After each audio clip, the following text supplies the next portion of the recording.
Bonjour, l'homme veut aller toujours plus loin, toujours plus haut. Nous sommes bientôt à l'ère du 4.0. En 2050, 1 million de terriens se retrouveront installés sur la planète Mars. Et alors que Dieu veut simplement siéger au fond de nos cœurs. Alors pourquoi il est important dans un monde ultra connecté à Internet de faire silence dans le lieu secret de nos cœurs pour s'approcher de Dieu et l'écouter nous parler. Ce monde est submergé d'informations et de désinformations, de stress, d'angoisse générée par les mauvaises nouvelles, de distractions incessantes qui donnent du pain et des jeux au peuple, pendant qu'il se gave d'argent, de pouvoir et de luxure. Jésus est paumé dans ce bas monde, déconnecté de la réalité avec toutes ces cyberattaques, qu'elles soient russes, chinoises ou que sais-je. Compte tenu de ce tumulte, une question essentielle et déterminante émerge dans nos cœurs pour beaucoup. Comment discerner la voix de Dieu dans ce méli-mélo de fous, dans ce monde de fous?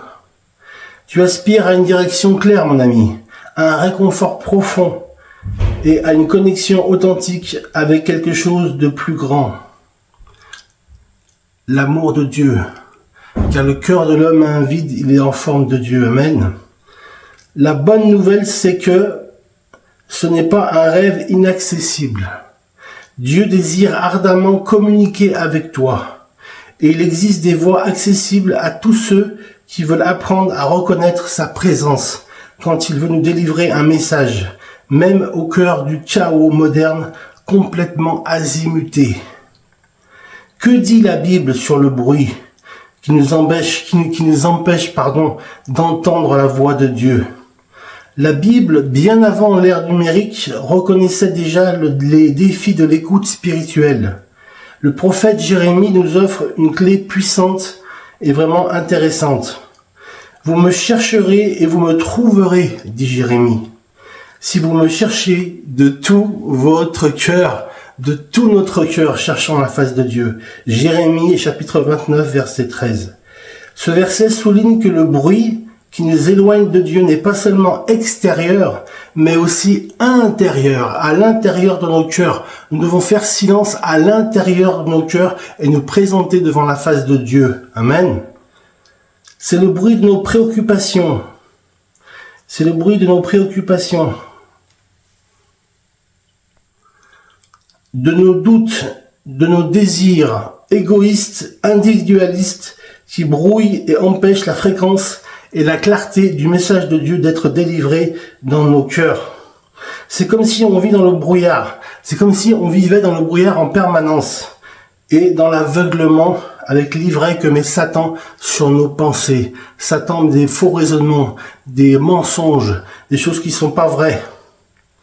Ainsi, la Bible est elle-même souvent négligée dans le bruit ambiant. C'est pour cela que pour enlever les mauvaises pensées, les faux raisonnements, il faut écouter Dieu et se présenter devant lui, dans le secret de son cœur, dans le lieu secret. Car la prière est présentée comme un outil essentiel pour affûter notre écoute spirituelle et couper à travers ce qui nous distrait et qui nous perturbe. Elle nous invite à une recherche active et sincère de la parole de Dieu, promettant une rencontre avec une œuvre radicale de transformation via le Saint-Esprit qui vit en nous, dans notre être intérieur. Pour écouter Dieu, mes amis, choisis un moment et un lieu calme. Un moment et un lieu calme. Pour ton premier rendez-vous avec ton Créateur, le Seigneur.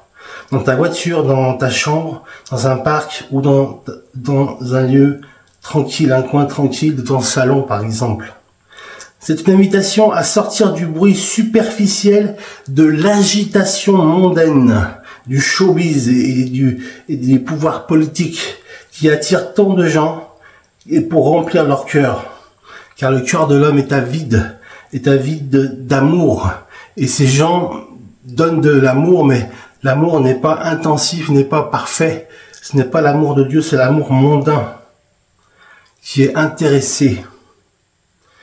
Le seul chemin qui mène vers l'éternité, c'est de se déconnecter, c'est de se déconnecter d'Internet. Il faut se déconnecter d'Internet et être connecté à la source de toute sagesse et de tout amour. Au sens de 1 Corinthiens 13. Tout passera. Les choses de ce monde passeront, mais la parole de Dieu ne passera jamais. Elle est éternelle. La parole et l'amour de Dieu. Nous lisons cela dans 1 Corinthiens chapitre 13. En pratiquant le silence et en lisant la Bible, en se mettant en prière et à l'écoute active de ce que le Seigneur a à nous dire, nous vivrons un dialogue, tu vivras, je vivrai, un dialogue avec mon Créateur. Amen. Le Seigneur qui te transformera de l'intérieur, de grâce en grâce et de gloire en gloire. Il se glorifiera dans ta vie et te donnera une nouvelle direction, source de paix et de joie, profonde et incommensurable. Il tient ta vie entre ses mains. N'oublie pas, Dieu désire ardemment communiquer avec toi. C'est son souhait le plus cher. Es-tu prêt à lui ouvrir ton cœur et à écouter ce que Dieu a à te dire?